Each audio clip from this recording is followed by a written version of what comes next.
So from one of Ireland's writers from the past to one of today's hymn writers, Keith Getty is a composer from Lisburn, and he's been playing music since he was 10. He's written some of today's best-known hymns and songs that are sung all over the world. In 2001, he collaborated with fellow songwriter Stuart Townend to produce one of our most popular contemporary hymns, In Christ Alone.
Worship songs like In Christ Alone have become increasingly popular in a wide variety of churches. Singer-songwriter Robin Mark, from Belfast, has written a number of songs that are sung in Ireland and beyond. It's just been a blessing that stuff that I've written here and stuff that's been written in this place has actually gone out to all the ends of the earth. The message that you put out there, where do you get your inspiration from? Anybody of my age, my vintage, if you like, who's grown up through the troubled years and seen, the aspects of grace and love against wickedness and evil and all that. That's an inspiration, I think, for anyone. And for me, that's a lot of the songs have come out of those experiences. When you look at a congregation coming together, what difference does music make to worship? I think Belfast is a place where music brings people together. And the worship, their attitude of worship, in other words, singing praises to the God that they serve and love, that takes their focus away from the differences. You're going to perform one of your own songs called You Said. What is the story behind that? The words that it uses were based on some thoughts that a friend of mine was sharing with me. And it's simply this, that Christ spoke the greatest words of hope and comfort and promise for the future in the darkest situations when he was on the earth. When he was at funerals, that's when he said, I am the resurrection and the life. When he was at the death of a friend, he said, any man that believes in me will not perish. And even if he does die, he'll live forever.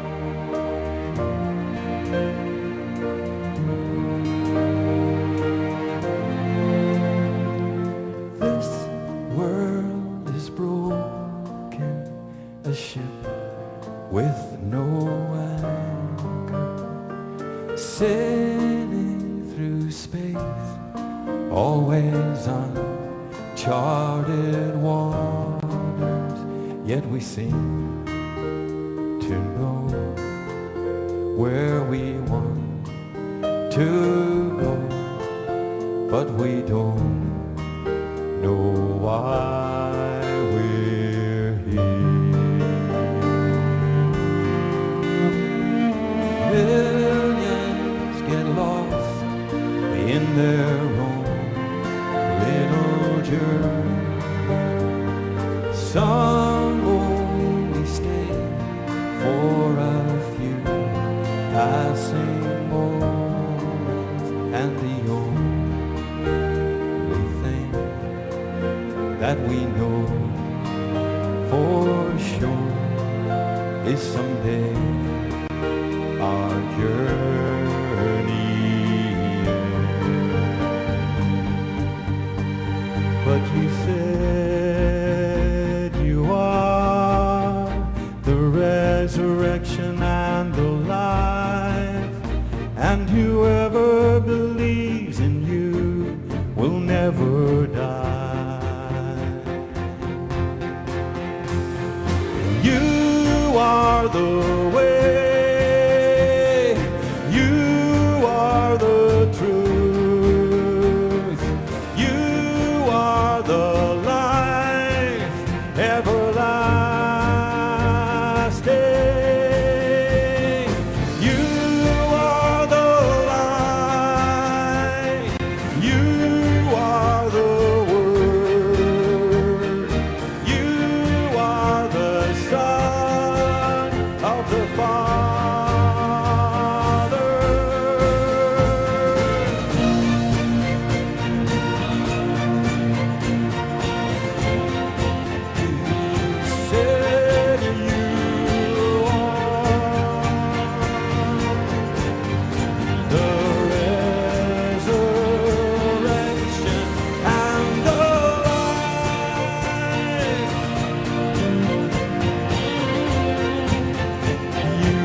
The writer of our next hymn was born back in 1819, just 25 miles from here in the town of Banbridge. And it was there where Joseph Scriven met his sweetheart and soon proposed. However, in a tragic accident the night before they were to be wed, his fiancée fell from a horse and was drowned in the River Bann. Broken-hearted, Joseph left for Canada, but grief would follow him. After falling in love again, his new fiancée took sick and died from pneumonia before they could marry. Joseph then received the terrible news that his mother was also gravely ill in Ireland. Unable to return to visit her, he wrote her the comforting words of our next hymn.